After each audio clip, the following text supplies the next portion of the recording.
আসসালামু আলাইকুম। আজকের রান্নাটা একদম স্পেশাল। রেগুলার যেভাবে রান্না করি তার চেয়ে অনেকটাই আলাদা। আর স্বাদ, উফ, একবার খেলে আঙ্গুল চাটতে বাধ্য হবেন। এতটাই মজার হয়েছে যে নিজেই অবাক হয়ে গেছি। তো চলুন দেখে নিই অসাধারণ এই রেসিপি। এই রান্নায় পেঁয়াজ কেটে নয়, আমি হামানদিস্তায় ছেঁচে নিচ্ছি। এতে একটা দারুণ ফ্লেভার আসবে।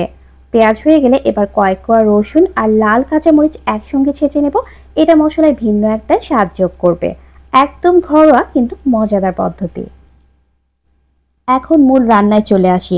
প্রথমে চিকেনের পিসগুলো ভালোভাবে ধুয়ে যে হাঁড়িতে রান্না করব সেটাতে নিয়ে নিলাম। তার সাথে আমি কয়েকটা পা দিয়েছি, এটা খেতে আমার ভীষণ ভালো লাগে। এখন শুরুতে যে পেঁয়াজটা ছেঁচে রেখেছিলাম সেটা দিয়ে দিচ্ছি, আর রসুন আর লাল কাঁচামরিচটা ছেঁচেছিলাম সেটাও দিয়ে দিলাম। তারপর গুঁড়া মশলা দিয়ে দিচ্ছি। গুঁড়া মশলায় খুব সামান্য একটু হলুদ গুঁড়া দিয়েছি, আর উঁচু করে 1 চা চামচ আস্ত ধনে আধা ভাঙা করে দিলাম। জিরা গুঁড়ো দিচ্ছি প্রায় 1 চা চামচ। 1 টেবিল চামচ আদা রসুন বাটা, আর দিচ্ছি কালো গোলমরিচের গুঁড়া 1/2 চা চামচ, 1 টুকরো বড় দারচিনি আর 3টা এলাচ।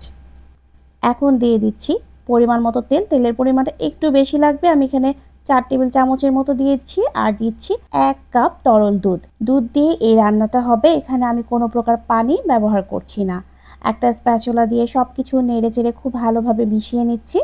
সবকিছু খুব ভালোভাবে মিশিয়ে নেওয়ার পর কয়েকটা আলু আমি ডুমো করে কেটে রেখেছিলাম সেটা উপর থেকে এভাবে বিছিয়ে দিচ্ছি। চুলাটা এখনো ধরাইনি। আলুগুলো দেওয়ার পর আমি চুলাতে বসিয়ে দিব। প্রথমে কিছুটা লো আঁচে রান্না করব, কারণ এই মাটির হাঁড়িতে আমি এর আগে রান্না করিনি। প্রথমে লো আঁচে 10 মিনিটের মতো রান্না করে তারপর আস্তে আস্তে চুলার আঁচটা বাড়াতে হবে। আর যেহেতু ইলেকট্রিক চুলা তাই আমি একটু লো আঁচে রান্না করে নিয়েছি। অন্য হাঁড়িতে রান্না করলে 7-8 মিনিটের মতো রান্না করে তারপর মিডিয়াম টু লো আঁচে রান্না করে নিতে হবে। যাই হোক, আমি এখানে প্রায় 10 মিনিট পরে লুকটা দেখিয়ে দিচ্ছি। দেখুন, উপর থেকে দুধ দেওয়ার ফলে উপর থেকে একটু ছানা ছানা আসবে, বাট এটা রান্না হতে হতে এটা মিশে যাবে। এটা হচ্ছে প্রায় 25 মিনিট পরের অবস্থা। লবণটা আমি প্রথমে দেইনি, এই পর্যায়ে আমি লবণটা দিচ্ছি। লবণটা পরে দেওয়ার একটা কারণ হচ্ছে শুরুর দিকে লবণ দিলে অনেক সময় মাংস আর মাছ শক্ত হয়ে যায়, সেজন্য আমি লবণটা মাঝামাঝি সময়ে দিলাম। আর পেঁয়াজ বেরেস্তা দিয়ে দিলাম 2 মুঠের মতো, কিছুটা ক্রাশ করে দিয়েছি। নেড়ে মিশিয়ে নিচ্ছি, আর 10 মিনিটের মতো রান্না করলে এটা হয়ে যাবে। আবারও ঢেকে লো আঁচে রান্না করে নিচ্ছি 10 মিনিট।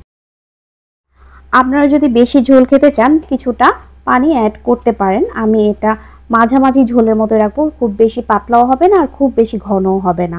এখন নামানোর আগে আরও 2টা লাল মরিচ আমি এভাবে ভেঙে দিয়ে দিলাম। আপনারা এখানে সবুজ মরিচটাও দিতে পারেন। 3-4 মিনিট দমে রেখে নামিয়ে নিতে হবে। আশা করি রেসিপিটি আপনাদের ভালো লেগেছে। এতক্ষণ সাথে থাকার জন্য অসংখ্য ধন্যবাদ। আজ বিদায় নিচ্ছি। আল্লাহ হাফেজ।